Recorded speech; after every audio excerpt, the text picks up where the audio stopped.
नमस्कार। मैं आशीष राठौर आपका फिर से एक बार स्वागत करता हूं। अभिषेक मनु सिंघवी आम आदमी पार्टी के मंत्रियों को जमानत दिलवाने के लिए ठेका ले चुके हैं और इसके लिए अभिषेक मनु सिंघवी को मोटा मोटा फीस भी मिल रहा है। अब मैं अब बात यह क्यों कह रहा हूं कि अभिषेक मनु सिंघवी ने सरेंडर कर दिया है।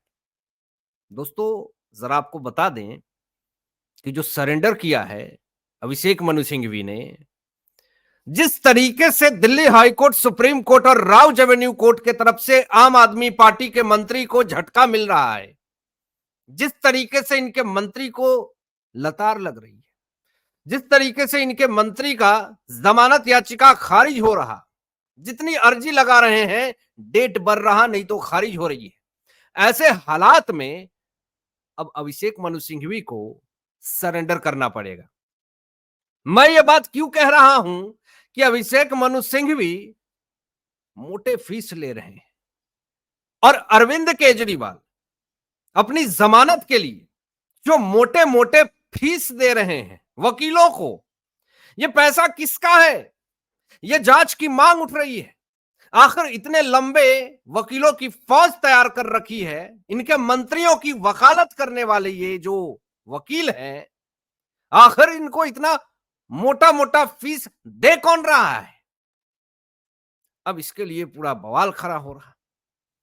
कुछ लोगों ने सवाल खड़े कर दिए कि अरविंद केजरीवाल अपनी जमानत के लिए रिश्वत दे रहे हैं क्या?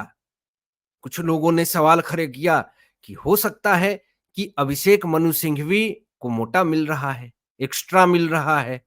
इसको लेकर के सोशल मीडिया पे लोगों ने सवाल भी बहुत तरह के दागे। कुछ लोगों ने यह भी अपील करी कि ऐसे वकील को बर्खास्त कर देना चाहिए। तो बहुत तरह की बातें, बहुत तरह के लोग प्रतिक्रियाएं दे रहे हैं।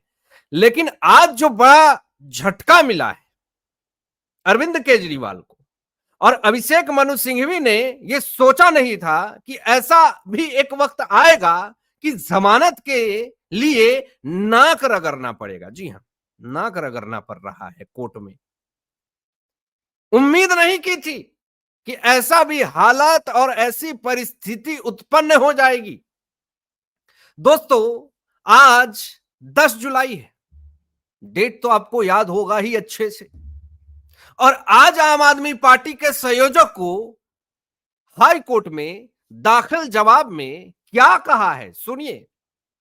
आम आदमी पार्टी के संयोजक ने कहा कि मेरी जमानत रद्द करना न्याय की विफलता के समान है। मैं विच हंट का शिकार हुआ हूं। अब आपके मन में यह उत्पन्न हो रहा होगा सवाल कि यह विच हंट क्या होता है। मैं आपको बता दूं दोस्तों कि जानबूझकर किसी व्यक्ति को परेशान करना यही विच हंट कहलाता है।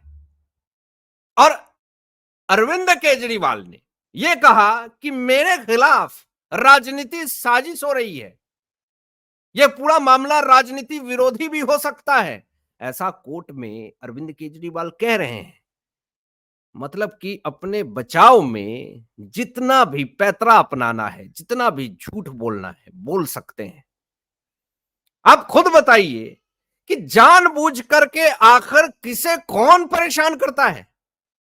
और अदालत में सबूत पेश करने होते हैं। मान लेते हैं कि कानूनी एजेंसियां आपको टारगेट कर रही है, आपको डिटेन करती है, आपको थाने में ले जाती है और थाने में ले जाकर के आपको टॉर्चर करती है, ये बात मानते हैं। लेकिन जब कोर्ट में मामला चला गया है, जज साहब सुनवाई कर रहे हैं, फैसला दे रहे हैं, दलीलों को सुन रहे हैं, आपकी फाइल पढ़ी जा रही है, और ऐसे हालात में आप ये बात कह रहे हैं कि जानबूझ करके हमें परेशान किया जा रहा है, ये मानने वाली बात है? ये जज साहब को गुमराह करने की कोशिश आम आदमी पार्टी के संयोजक की तरफ से करी जा रही है। लेकिन जज साहब भी पढ़े लिखे होते हैं। जिस तरीके से अरविंद केजरीवाल जी पढ़े लिखे मुख्यमंत्री हैं ना, तो जज साहब तो आपसे भी बड़े पढ़े लिखे व्यक्ति हैं। तो वो तो आपकी तिकरमबाजी और आपकी चालाकी और आपकी जालसाजी अच्छे से समझेंगे। दोस्तों हाईकोर्ट में सुनवाई के दौरान अरविंद केजरीवाल ने कहा कि ईडी कस्टडी के दौरान जांच अधिकारी ने कोई खास इंट्रोगेशन नहीं किया है। एक राजनीति विरोधी को परेशान करना और अपमानित करने के लिए अवैध रूप से गिरफ्तारी की गई। अब जरा मैं आपको डिटेल में जरा विश्लेषण दे देता हूं। जब ईडी की कस्टडी में जब अरविंद केजरीवाल आए तो ये कह रहे हैं, कोर्ट में खुलेआम झूठ बोल रहे हैं कि ईडी ने हमसे इंट्रोगेट किया ही नहीं, पूछताछ किया ही नहीं। मैं आपको बताता हूं, जब इन्फोर्समेंट डायरेक्टरेट 9 समन इनको इंट्रोगेट करने के लिए बुला रही थी तो ये जा नहीं रहे थे, और जब इनको डिटेन किया 21 मार्च को, जब इनको कस्टडी में लिया, जब इनसे पूछताछ हुई, तो जब इनसे सवाल दागे गए तो ये समाधि में चले गए, सवाल का जवाब नहीं दे पा रहे थे ये, और ये भी नहीं कर पा रहे थे, साइलेंट मोड में थे। और साइलेंट मोड में इंसान कब जाता है? जब इंसान का दिमाग भन होने लगता है, दिमाग घूमने लगता है। तो साइलेंट मोड में आम आदमी पार्टी के संयोजक चले गए थे, दिमाग भन भन कर रहा था।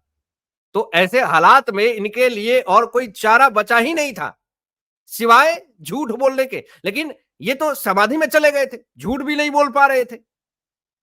और देखिए, जांच एजेंसियों को क्या मतलब है आपको अपमानित करना, परेशान करना? उनके पास और कोई काम नहीं है क्या? अब जरा देखिए, मामले को लेकर के जस्टिस नीना बंसल कृष्णा की बेंच ने अब ईडी से जवाब दाखिल करने को कहा है दोस्तों, और केस की अगली सुनवाई 15 जुलाई को होनी है। फिर से अरविंद केजरीवाल पर ईडी के अलावा सीबीआई का भी केस चल रहा है, ये आपको पता है। शराब नीति में भ्रष्टाचार को लेकर के सीबीआई ने इनको 26 जून को गिरफ्तार कर लिया था, और शराब नीति में मनी लॉन्ड्रिंग मामले में ईडी ने 21 मार्च को इनको गिरफ्तार किया था। 20 जून को ट्रायल कोर्ट से उन्हें जमानत मिल गई थी। इसके खिलाफ ईडी ने हाई कोर्ट में अपील की थी, और हाई कोर्ट ने 25 जून को ट्रायल कोर्ट के फैसले पर रोक लगा दी थी। अब यहां पर देखिए, आज हाईकोर्ट में स्टेटमेंट क्या दे रहे हैं अरविंद केजरीवाल की। ईडी की दलीलें कानून के हिसाब से ठीक नहीं थी। ईडी की दलीलें असंवेदनशीलता को दर्शाती है। मुझे अपमानित और परेशान करने के लिए अवैध रूप से गिरफ्तार किया गया। अवैध रूप से गिरफ्तार करने की बात ये कह रहे हैं। बहुत ही शर्म की बात है कि किसी जांच एजेंसिया के ऊपर आप दिन दहाड़े आप आरोप लगा रहे हैं, लेकिन आपके पास कोई सबूत नहीं है। आपने कोर्ट में अभी तक यह साबित नहीं किया है कि इन्फोर्समेंट डायरेक्टरेट ने आपको अवैध रूप से गिरफ्तार किया है। यहां पर देखिए, बेल पर रोक लगाते हुए हाईकोर्ट ने बहुत सख्त टिप्पणी दी और कहा, ट्रायल कोर्ट को लताड़ लगाया।